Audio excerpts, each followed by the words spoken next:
I'm the developer of Jesben slow cooker sauces, and I'm really excited to show you today how quick and easy it is to make a delicious brisket that your family will love, or your company for that matter. So to start with, I have a beautiful brisket here. It's about 4 pounds, I would say. You will not believe how easy this is. So let's say you're rushing in the morning and you just want to hurry up and get dinner going before you go to work or get your kids off to school. So all you do is put the brisket in the slow cooker, open up the Jesben. This is the original barbecue. Save the recipe usage booklet for browsing later. Pour the sauce right on top. And it's a sauce like you're not used to seeing. It's full of onions, and you can see little specks of pepper and paprika. It smells really good already. Put on the lid, set it for 4 hours on high or 8 hours on low, and that's it. You've now got dinner going. You can go about your busy day, come back a little bit later, you have a delicious dinner. Gotta run.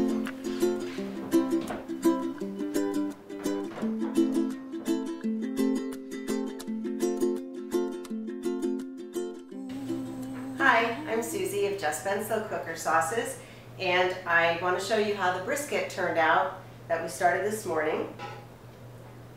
So let me take the lid off here. Oh, I love the way that smells. It's not enough that the whole house smells great, but when you take the lid off, you really smell it. Okay, so now I'm going to slice the brisket, and I'll show you how I do that. First thing I do, sometimes this piece of extra fatty meat is already gone, but usually it sits on top, and I like to get rid of that. And it's really nice with brisket because after you cook it, you can see the fat and very easily slice it right off. But I like to cook with the fat on. For one reason, it just gives it nice flavor.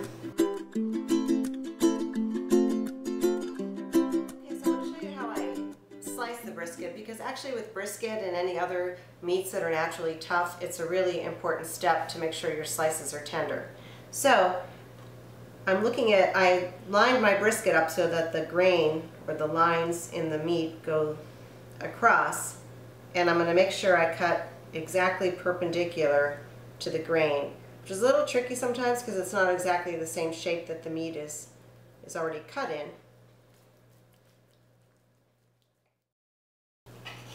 This is going to be such a good dinner. And almost on cue, my little fluffy dog here, I think she's memorized the sound of the meat slicing on the board. She always comes in right at this time, hoping I'll drop a piece.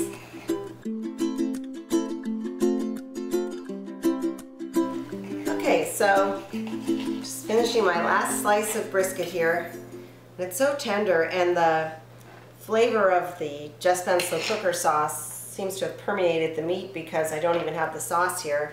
I'm still getting the benefit of the delicious onions and brown sugar.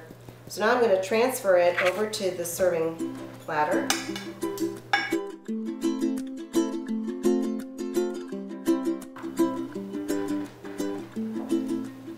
Okay, so I'm switching out my cutting board for my slow cooker because I want to put all that delicious sauce back on the meat. But I did want to show you how nicely the meat browns in the slow cooker, even without doing any sauteing or browning beforehand. If you'll recall, all I really did was just plunk the meat right in the slow cooker, and that was the end of it. And now I'm just going to ladle the sauce back on. Oh my gosh, that looks so good. So I'm just adding the finishing touches here.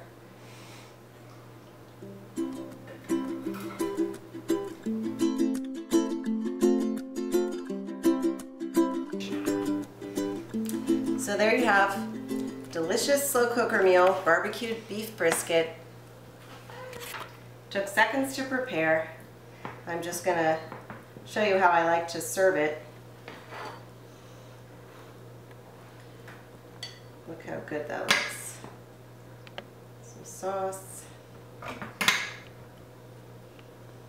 onions and tomato chunks.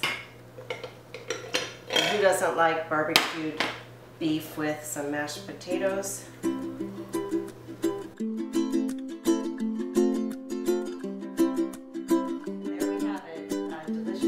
Courtesy of Jesben slow cooker sauces. This is barbecue beef brisket with some mashed potatoes on the side. I don't know about you, but my mouth is watering. You can do the same thing that I just did here. It's that easy and that quick to prepare, and trust me, it is that delicious. Thank you.